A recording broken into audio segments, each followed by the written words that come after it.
नमस्कार मंडळी, बघा मस्त असा हॉटेलसारखा पनीर मसाला बनवून दाखवणार आहे तुम्हाला मी आज. इथं बघा पनीर मसाला बनवण्यासाठी पनीर छान असं कट करून घेतलंय आणि अद्रक लसूण इथं कांदा टमाटा असं बारीक करून घेतलंय.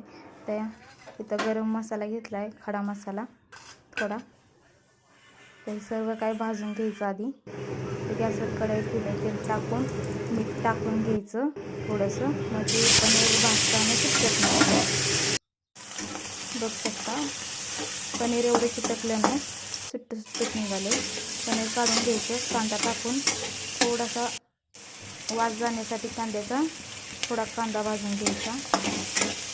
लसूण टाकून लसूण पण भाजायचं थोडा.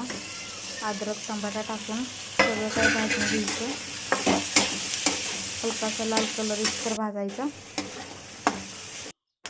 भाजून झाले ताटलीत काढून गार करायचं आणि असं काय मिक्सरमधनं बारीक करून घ्यायचं. गॅसवर कढई ठेवले, तेल टाकून घेतलं, थोडं खडा मसाला टाकला सगळा. कांदा एक बारीक टाकून टाकला. त्याच्यात कांदा लालसर होईस्तोवर भाजायचा थोडा आणि वाटलेलं मिक्सरमधनं वाटण हे सगळं टाकून घ्यायचं.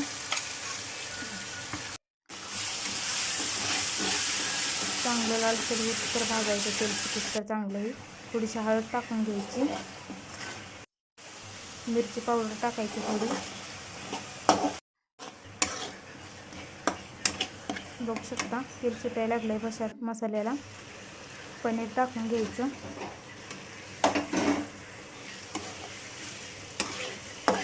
पनीर पण चांगलं भाजून घ्यायचं मसाल्यामध्ये.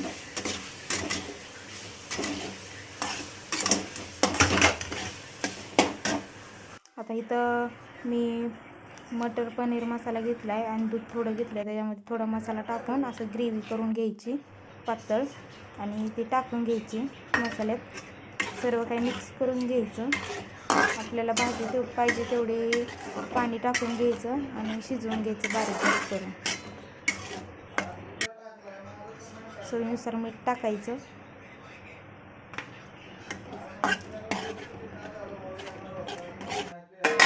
आणि ताटली झाकून बारीक गॅस करून शिजायला ठेवायचं. बघा शिजलंय पनीर, ग्रेव्ही तयार आहे. बघू शकता किती छान झाली ग्रेव्ही.